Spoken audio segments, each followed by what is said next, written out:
Hello, everyone, and welcome back to Let's Talk English. I'm your host, Sarah. And I'm Mark. Today, we have a really interesting topic for anyone living or planning to live in a new country: culture shock.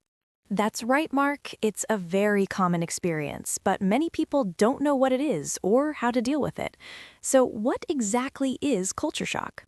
Well, simply put, it's the feeling of confusion or anxiety when you move to a new place with a different culture. Everything feels new, different, and sometimes difficult. Exactly. It's not just about language. It's about food, customs, social rules, even how people communicate. And it usually happens in stages, right? Yes, there are typically 4 stages. The first is the honeymoon stage. This is when everything is new and exciting. You feel happy, curious, and maybe a bit like a tourist. You love the new sights, sounds, and tastes. Ah, yes, I remember that stage when I first moved abroad. Everything was so interesting. But then comes the frustration or negotiation stage. This is where it gets tough. That's true. In this stage, the differences start to feel annoying. You might miss your home, your family, your own culture. You feel confused, maybe angry or sad. Short things, like going to the supermarket or asking for directions, can feel very difficult. Yes, you might feel isolated or like you don't belong.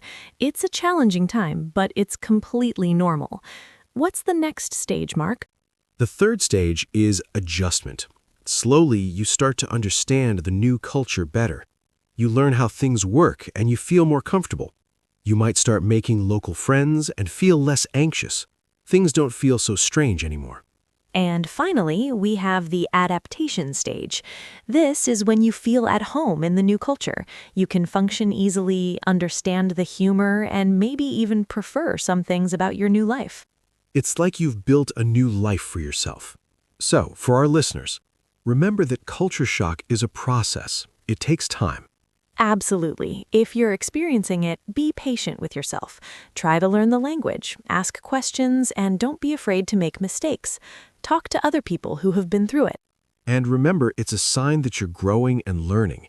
Every stage is part of a valuable experience. You're not alone. Many people feel this way. Great advice, Mark. So, if you're feeling overwhelmed, just remember it's a journey, not a destination. You'll get there.